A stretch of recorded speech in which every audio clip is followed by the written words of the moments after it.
I've recently explored on the topic of how social media influence our lifestyle, and it has been a real eye-opener and changed some of my perspectives on life. So today, I'll let you see through this journey with me. In this advancing world, we are surrounded by influential things that we can make our way out of. People are shaped by many different things like experience, memories, upbringing, family, environment, religion, culture, community. The list goes on and on. But today, I'd like to draw your attention to the biggest influence in our life. The elephant in the room, social media. Now, social media has created a more connected world where we all are part of the same village.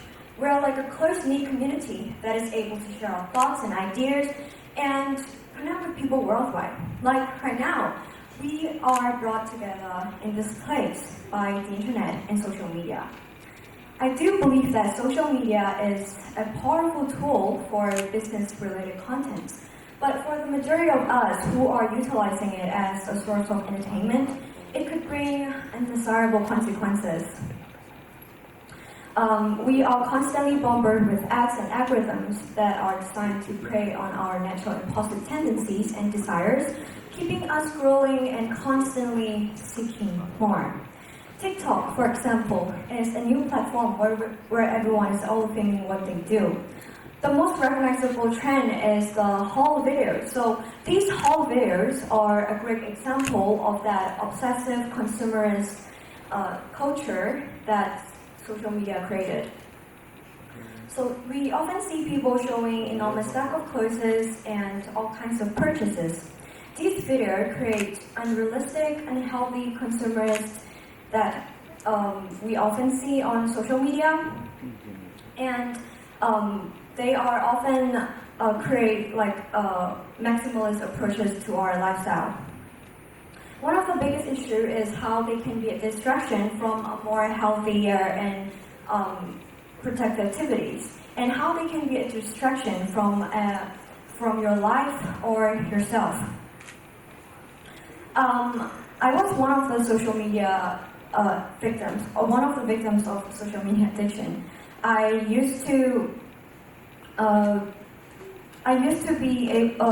be interested in buying everything I see online, and I want to like purchase things, and I even make a list of what to buy and when to buy because I want to persuade my parents about that.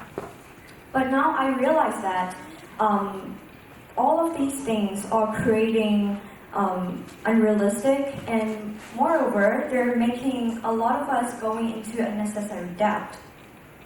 These are creating a very complex living environment for one's good. Maybe some of us have been a little bit guilty of keeping up with the Joneses at some point in our life, chasing the trends and fads that won't make us any happier. You want 5 pairs of jeans that are trendy right now, though you won't probably wear all of them. Skincare products and beauty cosmetics that promise to enhance your look because there are flaws and blemishes on your face that you never knew existed. But now you do because you have seen videos on social media that talked about those. And the idea of being materialistic is planted in our mind. The idea that we need to own more and more possessions in order to make us feel good about ourselves. And that leads to a lot of people being unsatisfied and approaching towards something that is beyond their means. And so I want to say that I am now gravitating towards a minimalist lifestyle. It was a struggle, but the results are remarkable.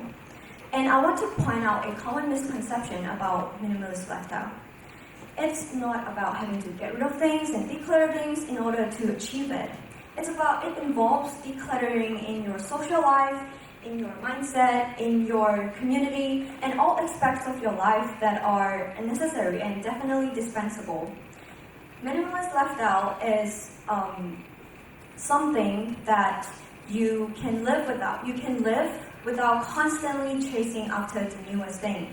It's a mentality where you are able to evaluate what's really important to you and what really matters to you and what brings the actual value in your life.